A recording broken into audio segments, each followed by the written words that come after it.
Welcome back to Veterans Forum, a program by veterans, about veterans, for veterans and their families. I'm your co-host, Bob West, with Ray Chattery and Jerry Devlin. Our goal is to provide you and your family with important information about programs, legislation, special events, and benefits that you have earned by interviewing leaders in our community. Jerry, who do we have with us today? We're very fortunate tonight, Bob and Ray, to have with us Dr. Jerry George. He's one of the most useful veterans in the city of Bowie. He's the past commandant of the Marine Corps League, and of course he's a Marine, which means once again Bob West is outnumbered 3-1 here. And he's the treasurer of the Chapter 7 of the Disabled American Veterans, and he is a service officer for both organizations. And that, particularly in the DAV, is one of the most important. He handles claims for free for veterans who have a claim with the VA. And he's always available, and you can come up and talk to him, and people have found all kinds of things that they didn't know was wrong with them, and then found that the problem they had was service-connected. So we're really, and he's also has a PhD, not a common thing among former enlisted Marines, a PhD from Bowling Green, Ohio, and a master's degree from the same school. That's the same terrible people who defeated Maryland in the opening game this year at College Park. And he's a graduate of Clarion University and is the executive director of the Bowie Performing Arts Center, so-called BRAVA, which is at Bowie High School, and has a bachelor's degree in fine arts. And the theater is really his academic background. So we're really, really happy to have him, and he has lots of things that he can enlighten our audience with. Welcome, Jerry. And as we know, the service officer is a very important part of the DAV, and we especially ask veterans to make sure that they're signed up with the VA, and if you have questions about the service officer, the DAV on every Tuesday from 7 to 9 o'clock, you don't need an appointment. You can show up and you can talk to a service officer who can help you about the benefits that you've earned as being a veteran in the armed forces. So Jerry, welcome. Tell us what's new. Well, what's new since the last time I was on? I think last time I was on, I talked about the fully developed claim process and how that was streamlining the veterans' claims a bit, and it is working. Things have sped up considerably at some cost of the existing claims, though. So what the VA did was they moved everything that was coming in into the fully developed claim. We're going to push these through. We're going to rule on them because we have everything we need, and it kind of slowed down the other process a little bit. The good news is there's fewer and fewer regular claims being submitted. To remind everybody what a fully developed claim is, that is a process by which you come to a service officer. We help you fill out one of the new forms, which I'll talk about in a minute, and then you go as a veteran, you get what's called a disability benefits questionnaire from the VA website. You take it in, have your doctor fill it out. Again, I'll go into that a little bit more in a second. And then you submit that. You submit a claim form through us. We send it up through our national service officers, and then they submit it on your behalf to the VA. The turnaround time is, I just had one go through in less than a month. It was for a rating increase. It wasn't for an original rating. But the turnaround time has increased greatly, or decreased greatly as it was. The appeal times are still outlandish. It's still taking several years to get an appeal filed or get an appeal ruled on, but they're working on that too. What has changed since the last time I talked is the VA has come out with a couple of new forms. There's a new process for appealing called a notice of disagreement. You have to use a specific form now. It used to be that you could file your disagreement on a napkin, and you could write a paper about why you disagreed with them. You could submit whatever you wanted, and now they have a form, very specific form, and I'll get into that in just a second. I guess where we should start. As Bob said, the service officers, there are 4 service officers with Omaha Beach right now with Chapter 7. One or more of us is available every Tuesday night from 7 to 9. It's walk up. And what we'll do is we'll sit down with you on a one-to-one basis. We can nip into a different room if you're not comfortable sitting out in the public lounge there. and we'll listen to what you want to do. What you have to do for that meeting is you have to come in prepared knowing what you want to do. You don't have to know how to do it, but you have to at least have an idea of what you want us to do for you. And then what we will probably do is fill out one of the new forms. I guess I'm going to start with the 526EZ, which is the claim form. This is the same form I talked about last time. It's very easy to complete. And what you do with this is name, rank, and serial number, folks. And then on the second page, which I think you see on your screen now, you see a bunch of boxes. And what you write in those boxes is what you're claiming. So, for example, if you have one of a number of cancers that the VA has ruled are related to the water conditions at Camp Lejeune, you write the name of that cancer, secondary to exposure to the water at Camp Lejeune. We can help you with the wording. If you know that you have something, we can figure out whether it's secondary to that or whether it's secondary to exposure to Agent Orange or something along those lines.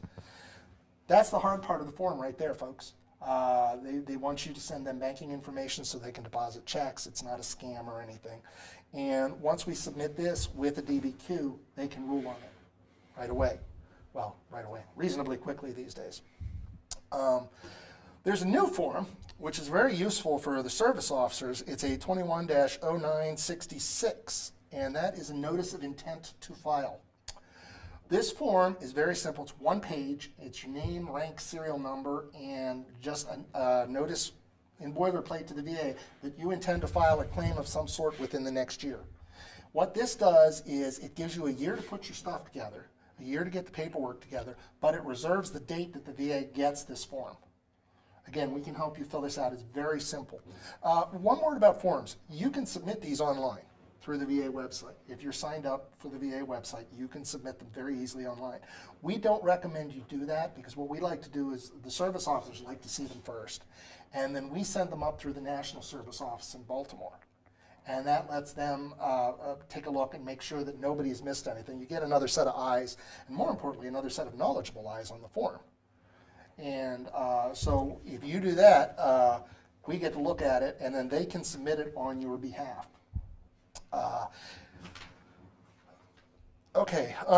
The appeals process, as I noted, has changed a little bit. The new form that's required for this is the 21-0958. To my mind, it actually makes the process easier because once you fill out the name, rank, and serial number part, there's section 10, and it has 3 columns. The one column is the specific issue, the area of your letter. Those of you who have had a letter from the VA either denying or approving a claim, they are in great detail about what they've approved, what they've denied, the statutory reasons for their denial, because everything they do is based in the law. So the first column is what you are specifically disagreeing. Why you are disagreeing is the second column, whether it's they're not awarding you a service connection, they're changing the date of the award, they don't agree with your DBQ, or other. And then column C is what that other is. Percentage of disability evaluation sought, whatever you got that you want, what you want the VA to do instead of what they did. It's really simple. I mean, we can go out, we can collect more information. Sometimes we tell people, go redo the DBQs. Let's make sure that the VA actually saw the right DBQs, and that kind of thing. But it's a very simple process to appeal, called a notice of disagreement. Can we go back on a couple of things? Absolutely. Okay. What do they need to bring with them at the initial meeting? You said they have to be... DD 214? Nothing. No DD 214, They nothing. don't need to bring anything to us on the first meeting. They don't even need to be a member of the DAV. Well, we understand that. And, So they don't have to bring any proof that they were in the service or anything at the first meeting? correct. That's down the line. No, Yeah. not really, because the VA has all of that. I mean, if somebody that's brings true. me a DD 214, I'll submit it with their package, but the VA has all that information. Okay, now you said that you can also file this new form called intention to file form. Notice Notice- of intent to file a claim. Yes. All right, and you said the date on that is important. Why is the date that the VA gets that so important? Because that will establish the date that they will backdate your claim to that date. So they will start paying you as of the date that they stamp received on that form, rather than the date they stamp received on your claim. It gives you time to put the package together and make sure you have everything rather than, I need to get this in, I need to get this in. Now, do you do that as a standard operating procedure when somebody comes in for that first visit? I would say 9 out of 10 times, yes. Okay. Now, the original, you told us about someone who was filing a claim that already had a previous degree of disability already approved. That took about a month or so. Now, the original claim, how long does that normally take once you get all the paperwork together and submit? It still varies. I've had them rule as quickly as a couple of 3 months. This 1 month turnaround thing was the fastest that I've ever personally seen. 2 or 3 months is not unheard of at this point. We have had some go longer. The VA still loses claims. I had one that was lost last year. And they've got some sort of a special group set up at the office in Baltimore now that they tiger team these things with when it happens, but it still happens. So, but an original claim, you figure at least 90 days. I would say that's a safe bet. Okay, but someone who is refiling a claim, it could be as early as 30 days, but probably expect 60 to 90 days on that. I would say that's pretty safe. You can't, with the VA, you can't really put time on it because, but yeah, I would say So the those are general safe idea, numbers, yeah. and the real issue is really the appeals process, where somebody has filed, they've gotten a denial for some reason, and trying to get that appealed and through the process, Right, which is those the still take a real while. long pole in the tent. They still take a while, yes. Okay, thank you. Do you still have the rules that sort of bars private attorneys? Or they can only get $10 or something? I don't know how that works. I know that with the VA, a veteran can only have one person with a power of attorney on them. When they first come in and see us, we'll do 2 forms every time. We'll do a contact form for the office in Baltimore. And then we will also do a VA 2122, which is a power of attorney that lets the VA share the file on this veteran with our national service officers. Now, I can't see that file, but what I can do is I can send an email up to Baltimore and say, can you guys look into this claim for me and see what's going on? And they're being fairly good about responding to those. That office is very, very busy. And what about a family member who's trying to do something for their husband or spouse or something of that nature? An immediate next of kin can get the veteran's records from the federal government. They can get a power of attorney, but I don't know the specifics about that. They have to have a power of attorney, though, a medical power of attorney, for example, to act on the behalf of the veteran. Okay. All right. That's different than the power of attorney that you give to the DAV, though, right? That's correct. I mean, that doesn't. The 2122 is a very limited power of attorney, and it only allows the VA to share records with the DAV. You can only have one, though. So Powers of attorney can be the general, which is to allow a person to act in any event that I would act myself, and then it can be limited. I mean, not just in VA, but like in real estate, you can give a power of attorney only for the purpose of conveying my house. You know? And the powers of attorney, by the way, out there, if any, they can be revoked at any time. So there's no. Okay. And one thing I would like to say at this point is, as Jerry said earlier, all veterans are welcome to come and do the service officer.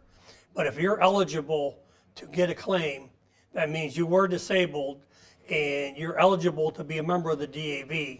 And we would like you to sign up as a member of the DAV, and we have several different plans in which you can do this. Because once you're in the system, it really works better for you in that you will get a magazine from National that explains a lot of the programs, and you will get stuff from the state that explains a lot of the programs. And as I say, when you're in the system, it sure works a lot better. And we can always use members, and DAV in Bowie has the only chapter home to where you can come and you can get a pizza, you can get a soft drink, a beer, and play shuffleboard. And we now have slot machines through the lottery.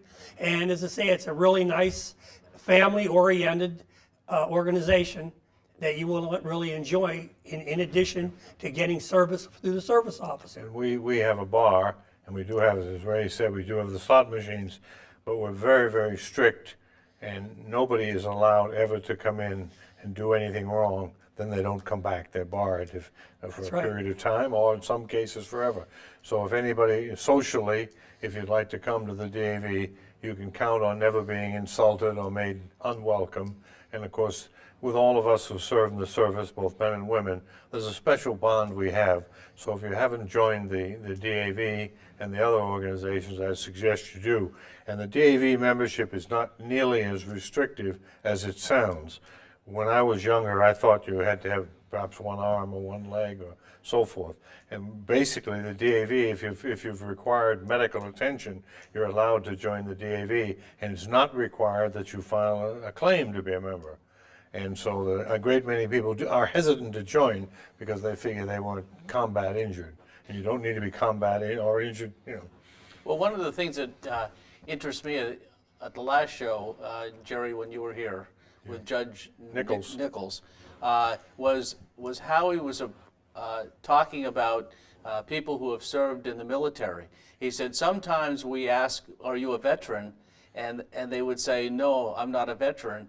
And because they didn't think they were a veteran because they didn't serve outside the United States or for whatever They only reason. serve one hitch or something. Right, Yeah. and so now they ask, have you ever served in the armed forces? And he said that's how they get a response for these people. So some of you out there may not think you're a veteran. And surprisingly, and not surprisingly perhaps, a great many women don't think they're veterans, who are absolutely entitled to the same benefits, same membership rights in the DAV. And we aggressively, here at Chapter 7, we aggressively recruit women as members and members of minority groups. We'd like to make Chapter 7 as diverse as possible, because there is a bond between all of us who've served in the military, regardless of time or all of these things. That we really are a band of brothers and sisters. And if you come to the DAV, the VFW, the American Legion, Marine Corps League, it's a wonderful tie, you know. Can I add one thing about the service officers up at Chapter 7? The VA has been pushing women's claims. They're pushing women to claim. They've become very interested in specific women who served in specific problems, or rather problems specific to women who served. One of our chapter service officers is a female, and is very, very willing to sit down with you and talk to you about whatever happened to you in the Right, if a service. woman, a veteran, is only comfortable speaking with a woman, we have that problem solved too. MST is a burgeoning problem. It's we're only seeing the tip of the iceberg on that one now. So. And another thing about women veterans is if you were injured while you were on active duty, please go to the VA and sign up. Baltimore VA has a tremendous women's clinic now, and I believe they're doing one in Washington for women. And so the services are there for you, but you have to make the initial step in order to get served.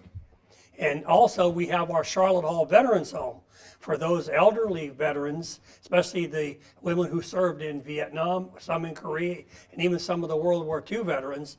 You're eligible for it, and they have a women's dorm down at Charlotte Hall Veterans Home. And spouses. And for spouses, right. And one thing nice is that right now we have Charlotte Hall scheduled for our January show. Okay. So that'd be good. Do you think, Jerry, it's easier now dealing with the VA than it was before? Are I'm they- absolutely sure of it. Yeah. And that I mean, it's a big organization. There's a huge amount of inertia to overturn before you're going to see big change. But I know people who work for the VA. I know that there has been a lot of push for change, and I see the process clearing out a little bit. So I think it's getting better. The situation now, people like my father, who was gassed in the Argonne, and had post-traumatic stress disorder, clearly, never ever put in a claim, just never did. Although I was doing a family history and I found that my great-grandfather's brother, he was injured at the second battle knee. He got shot in the knee in the second battle of Bull Run. And I was able to get the records in the Massachusetts archives. He was getting $2 a month, and it listed who he had an appeal pending in 1868 or something, and he was trying to get his $2 increased a month, and he had to name his attorney. We had a lawyer representing him. Yeah.